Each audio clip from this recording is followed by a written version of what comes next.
বাংলার ব্যান্ড সঙ্গীতের জাদুকর এবং ব্যান্ড সঙ্গীতের অন্যতম পথিকৃৎ আইয়ুব বাচ্চু। দর্শক শ্রোতারা মাতোয়ারা হয়ে যেতেন তার সুরের মূর্ছনায়। কিংবদন্তি এই শিল্পীর জন্মদিন আজ। 1962 সালে চট্টগ্রামের পটিয়া উপজেলার খারনা ইউনিয়নে জন্মগ্রহণ করেন বাংলা সঙ্গীতের এই জাদুকর। গিটারের প্রতি ছিল তার অদ্ভুত প্রেম। সম্ভ্রান্ত মুসলিম পরিবারের বড় সন্তান হওয়ায় সঙ্গীতের সাথে তার প্রেমটা পরিবার মেনে নেয়নি। কিন্তু গিটারের প্রতি ছেলের অগাধ প্রেম দেখে বাবা ইশাক চৌধুরী আইয়ুব বাচ্চুর 11তম জন্মদিনে গিটার উপহার দেন। সেই থেকেই শুরু। 1978 সালে ফিলিংস ব্যান্ডের মাধ্যমে সঙ্গীত জগতে পথ চলা শুরু তার। 1980 থেকে 1990 সাল পর্যন্ত দেশের অন্যতম ব্যান্ড সোলসের লিড গিটারিস্ট ছিলেন।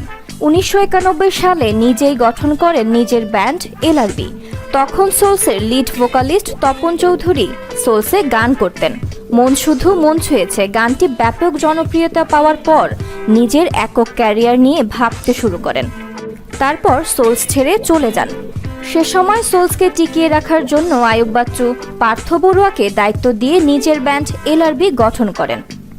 তিনি সবসময় চিন্তা করতেন সোলস ব্যান্ডটি কখনো যেন হারিয়ে না যায়। এলআরবি ব্যান্ডের প্রথম অ্যালবাম প্রকাশিত হয় 1992 সালে, যেটি ছিল দেশের প্রথম ডাবল অ্যালবাম। আইয়ুব বাচ্চুর বিখ্যাত গানগুলোর মধ্যে চলো বদলে যাই, হাসতে দেখো, গাইতে দেখো, এখন অনেক রাত, আমি কষ্ট পেতে ভালোবাসি ইত্যাদি চলচ্চিত্রে গান গেয়েও শ্রোতাদের মুগ্ধ করেছেন তিনি। তার মধ্যে বিশেষভাবে উল্লেখযোগ্য অনন্ত প্রেম তুমি দাও আমাকে, আম্মাজান আম্মাজান, আমি তো প্রেমে পড়িনি ইত্যাদি। এই খ্যাতিমান কিংবদন্তি শিল্পী আইয়ুব বাচ্চুর জন্মদিনে আমাদের রইল তার প্রতি ভালোবাসা। রাত্রি একটা দীপ্তি, বিনোদন ডেস্ক, দৈনিক আর নিউজ। রূপালী গিটার ফেলে একদিন চলে যাব দূরে, বহু